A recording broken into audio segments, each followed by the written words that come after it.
I got so much motherfucking design on right now. Break it down, bring it back, make it clap. I got 3 old thoughts, new block, where that thing. Bitches on my line, and you know.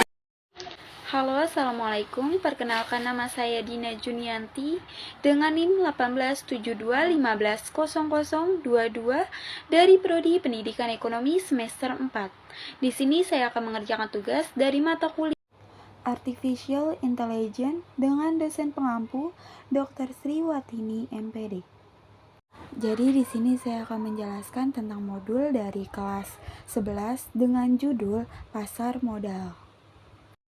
Pasar modal sering disebut-sebut dalam dunia investasi.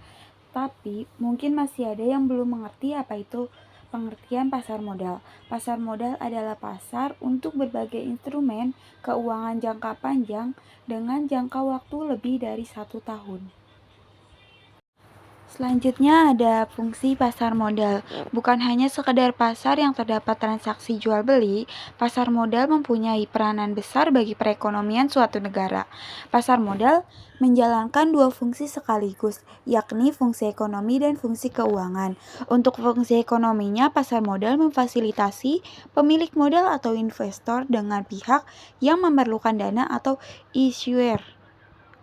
Yang kedua ada fungsi keuangan. Pasar modal memungkinkan kesempatan memperoleh imbalan atau retur bagi pemilik dana sesuai karakteristik investasi yang dipilih.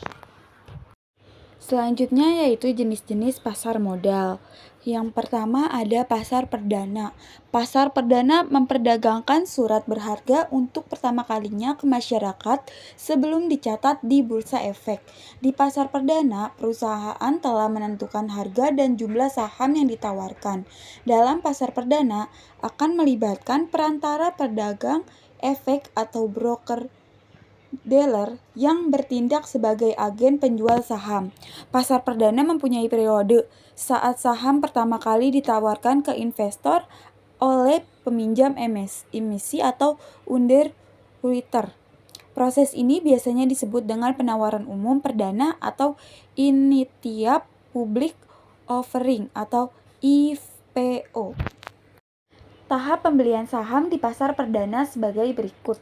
Yang pertama, investor mengisi formulir pemasaran pembelian saham atau FPPS dan melakukan setor dana ke rekening dana nasabah atau RDN di perusahaan efek. Yang kedua, investor menyerahkan FPPS, bukti setor, dan identitas diri. Yang ketiga, perusahaan efek menyerahkan FPPS ke underwriter dilanjutkan ke Biro Administrasi Efek atau BAE untuk memperoleh penjahatan saham. Yang keempat, setelah menerima konfirmasi penjahatan saham, informasi akan langsung dikirimkan ke investor. Setelah seluruh tahapan di atas selesai, formulir pemasaran saham akan dikumpulkan secara kolektif di BAE. Yang kedua ada pasar sekunder. Pasar sekunder adalah efek-efek yang sudah dicatatkan di bursa, efek diperjualbelikan, transaksi pembelian dan penjualan di pasar sekunder terjadi antara investor satu dengan yang lainnya, tidak lagi ke perusahaan yang mengeluarkan efek. Di pasar sekunder, para investor diberikan kesempatan untuk membeli atau menjual efek yang tercatat di bursa setelah transaksi penawaran. Pada pasar perdana, efek yang tercatat di bursa saham mengartikan bahwa saham perusahaan bebas ditransaksi oleh publik. Pada pasar sekunder, harga saham mengalami fluktuasi baik naik atau turun karena adanya permintaan dan penawaran atas saham tersebut. Penawaran dan permintaan ini terjadi karena banyak faktor, baik bersifat spesifik maupun makro. Faktor spesifik bisa berupa kinerja perusahaan, sedangkan faktor makro meliputi suku bunga, inflasi, nilai tukar, hingga kondisi sosial dan politik. Tahapan jual beli saham di pasar sekunder sebagai berikut. Yang pertama, transaksi dilakukan di bursa melalui perantara perusahaan efek yang menjadi anggota bursa.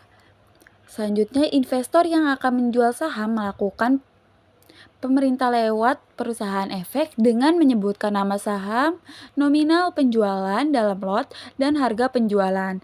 Yang selanjutnya, pesanan yang masuk akan ditampilkan di sistem perdagangan atau bisa dilihat di sistem milik perusahaan efek. Jika order beli bertemu dengan order jual di sistem perdagangan bursa, maka transaksi sudah matching. Perpindahan aset dan pembayaran akan difasilitasi oleh Keriting Peminjaman Efek Indonesia atau KPEI dan Custodian Sentral Efek Indonesia atau KSI. Sebagai informasi dalam pembelian, investor harus menyertakan sesuai nominal pembelian maksimal 2 hari kerja setelah transaksi atau hari bursa kerja. I ain't fucking with these hoes,